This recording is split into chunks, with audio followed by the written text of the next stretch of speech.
नमस्कार दोस्तों, education HR study में आपका स्वागत है। दोस्तों, पिछले वीडियो में हमने दहेज निषेध अधिनियम 1961 के तहत जो शुरुआती से लेकर कि भाई ये अधिनियम कब बना, इस अधिनियम से पहले से कौन सा अधिनियम था, सबसे पहले भारत में कौन से राज्य में प्रयास किया, उसके बाद दूसरा राज्य कौन सा हुआ, कब मतलब पारित हुआ और कब लागू हुआ, तो इसके बारे में हम पिछले वीडियो में चर्चा कर चुके हैं। और उसके बाद में उसकी धाराओं पर भी हम बात कर चुके हैं कि भाई धारा 1 में क्या है, प्रस्तावना, धारा 2 में दहेज की परिभाषा, धारा 3 में दहेज लेना देना ही मना है, धारा 4 में दहेज मांगना अपराध है, धारा 4 ए में मतलब कि विज्ञापन वगैरह देना मना है। इसके बाद में उन धाराओं के बाद में दहेज निषेध अधिनियम के अंदर 2-4 आईपीसी की धारा भी लगती है। वो किस प्रकार है, वो इससे धाराओं के अंदर आती है।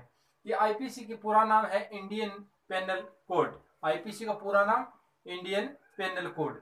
इसके बाद में इस दहेज निषेध अधिनियम 1961 के तहत आईपीसी की 4 धाराएं आती हैं।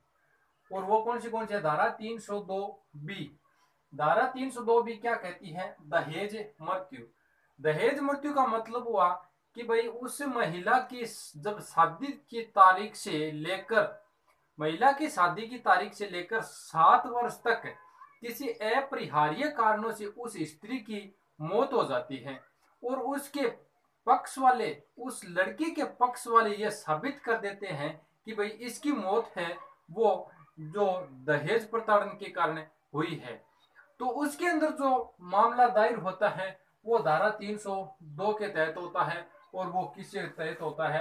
दहेज मृत्यु के तहत होता है। तो समझ में आया होगा कि धारा 302 में कौन सा मामला लागू होता है। इसके बाद में धारा 306।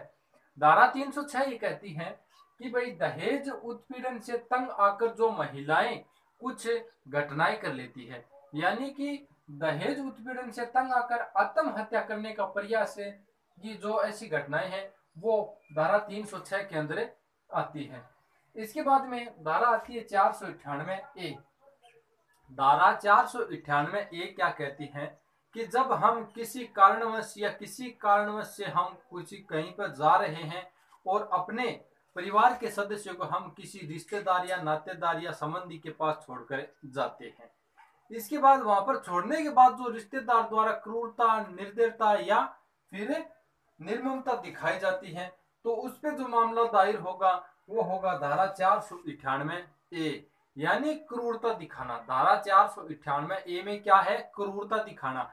और धारा 406, धारा 406 कहती है कि किसी भी महिला के ससुराल पक्ष, किसी भी महिला के ससुराल पक्ष द्वारा उस महिला का स्त्री धन देने वापस देने से मना करना। यानी कि जिस महिला की शादी हो जाती है और किसी कारणवश वो शादी टूट जाती है, जब टूट जाती है तो वो आपस में अलग अलग हो जाते हैं, और जब वो महिला दहेज वापस मांगती है तो जब ससुराल वाले वो दहेज देने से मना करता है तो उस पे धारा कौन सी तहत लगती है? उस पे धारा लगती है 406, यानी दहेज वापस देने से मना करना। तो आईपीसी की इन 4 धाराओं को आप ध्यान से पढ़िए। और मैंने जो उसकी मुख्य धारा थी दहेज निषेध अधिनियम की जो धारा थी वो मैंने इंपॉर्टेंट थी वो मैंने बता दी पिछले वीडियो में। और एक बार अच्छी तरह से नजर डाल के एक बार पढ़ ले।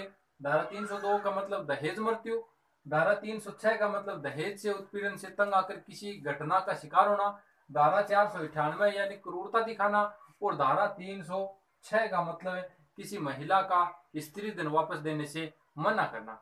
तो आशा करता हूं कि मेरा वीडियो आपको पसंद आया होगा। अगर पसंद आए तो लाइक, शेयर और सब्सक्राइब करना ना भूलें। धन्यवाद।